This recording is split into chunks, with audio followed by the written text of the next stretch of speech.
here we go. Back again. Alright. And today it is Meme of the Week. And this is the 24th episode. And I have checked. So it definitely is, right? And yes, I am indeed back again. And have shaken off my man flu or cold that I had. Or maybe it was this mystical COVID, right? Who knows? But anyway, all is well. And thank you to everyone who sent their best wishes, right? All is good in the hood. And this was our 5 contenders that we had from last week. And yeah, all pretty good ones, and some quite funny, even. The Bill Gates one, that did make me laugh, and how true. But yeah, the winner was number 1. Of course, it was number 1, and it did win by quite a long shot. And it said, what scares me most is not the fact that our media is lying to us, it's the fact that most of you believe them. Now, I know that most of the people who watch this channel will probably not believe a fucking word that comes out of the mainstream media, because, yeah, it's all fucking lies.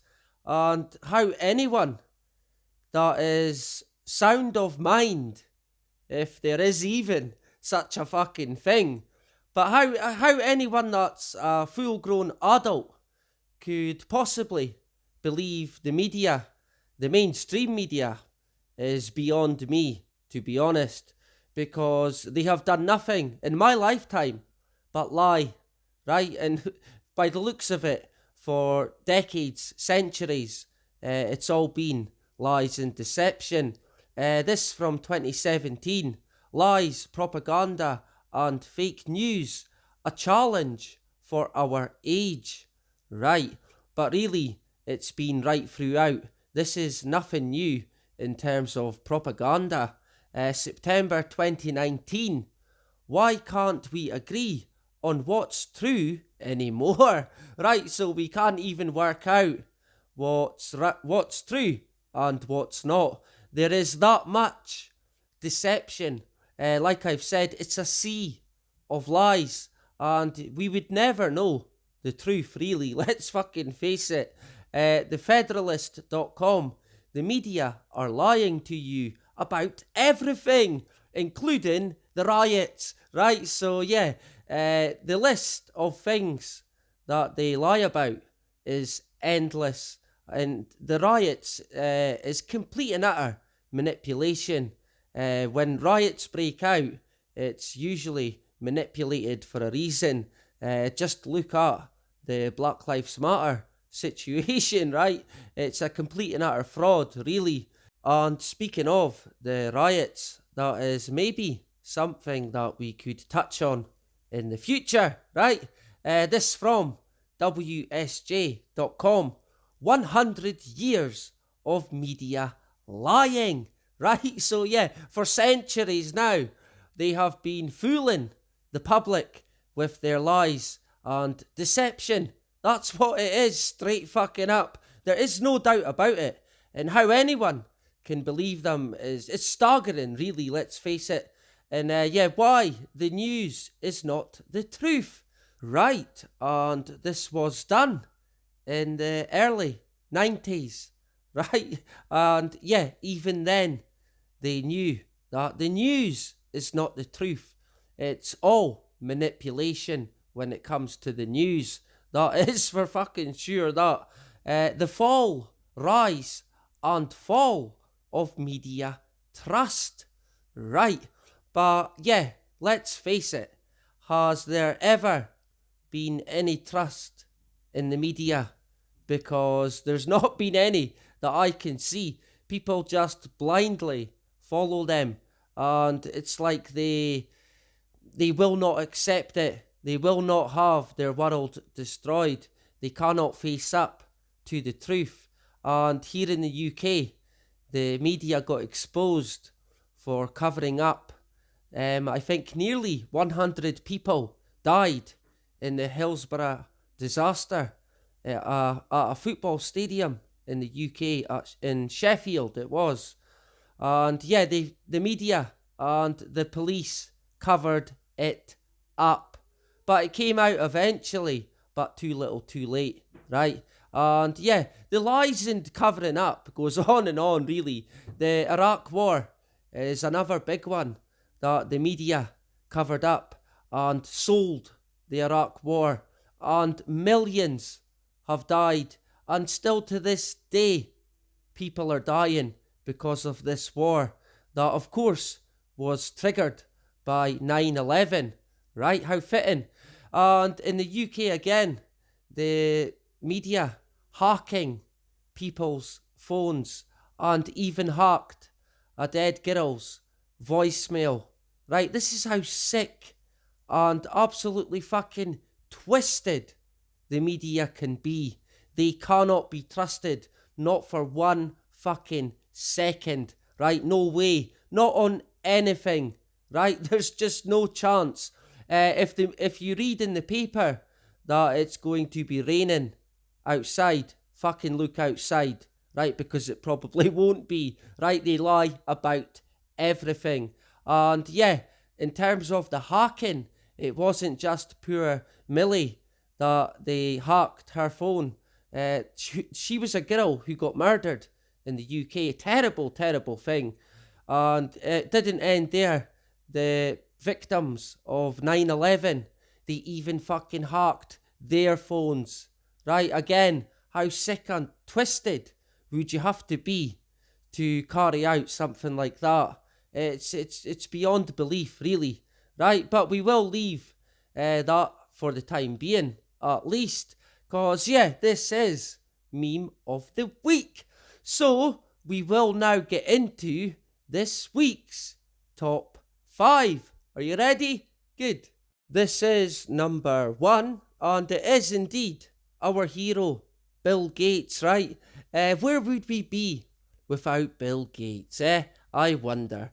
And it says, not an engineer, never finished college, not a doctor, not an epidemiologist, not a virologist unelected, visited Epstein's pedo island countless times, documented thief, owns virus patents, owns vaccine companies. How exciting, right? And yeah, he is indeed our hero, and he always comes with good news, right? Sure.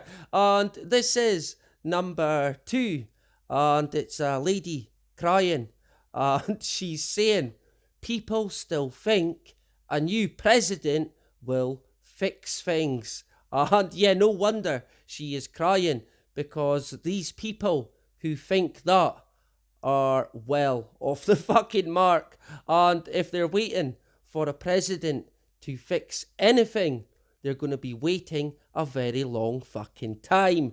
And this is number 3, and it says, did you know? In 1962, the US government proposed a plan for the CIA and military to commit various acts of terror on US citizens to gain support for a war on Cuba.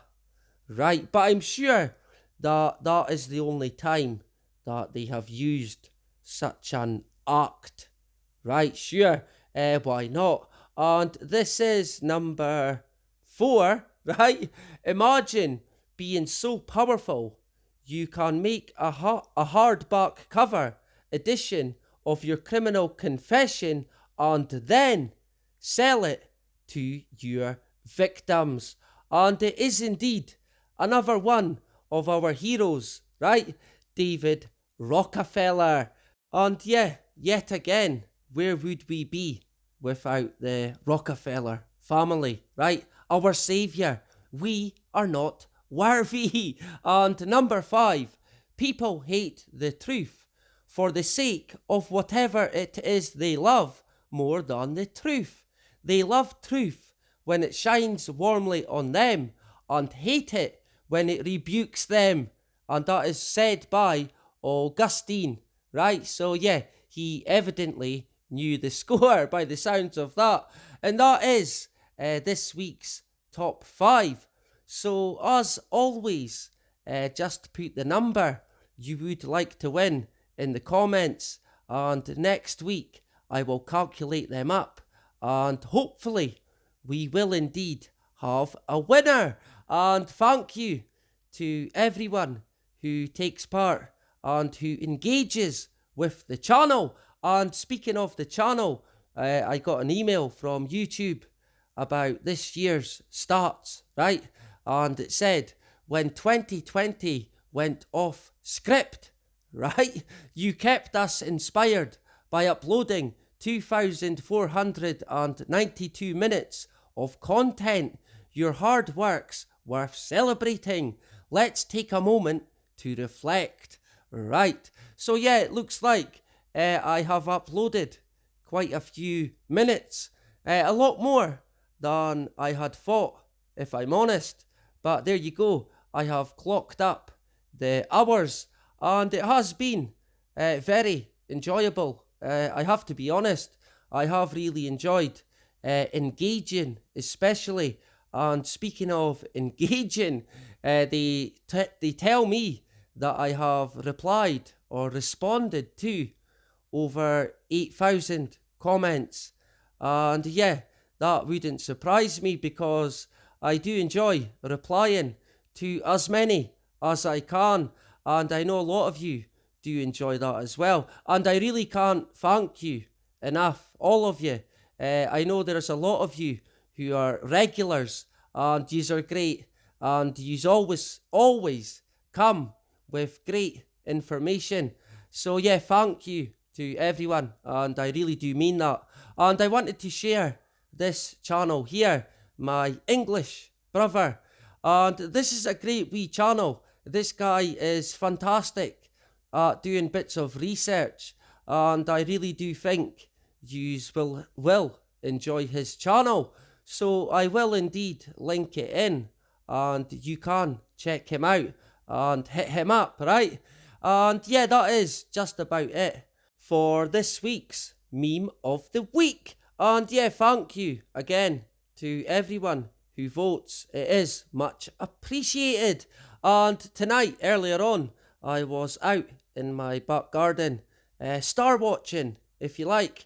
And I thought actually I was taking a video, and it was really clear. And unfortunately I wasn't. I hadn't pressed record, but I actually seen a shooting star. It was pretty strange. It never had any tail or anything like that. It was just a bright light that appeared, travelled a certain distance, and then faded away. And I thought I was recording, but I fucking wasn't. So I was a wee bit gutted that I never actually caught it. But I did take this photo of the constellation that I think is called the Plough. It looks a bit like a shopping trolley, I suppose, right? Or a frying pan, maybe. But yeah, it's quite a good photo, I thought, and it is even a really clear night. So yeah, this area that I now live in, it has a lot less even light pollution. So I'm hoping to get a lot more clear nights in the future, because I do like to star watch, and I have got a telescope, but it's not the greatest, to be honest. But I am hoping to get a better one in the future, right? A decent one. And yeah, do a bit of stargazing. Why not, right? See if I can see any green men, sure. But yeah, that is it. And I will be back on Tuesday, right? So look out for it. And that is about it. Bye-bye.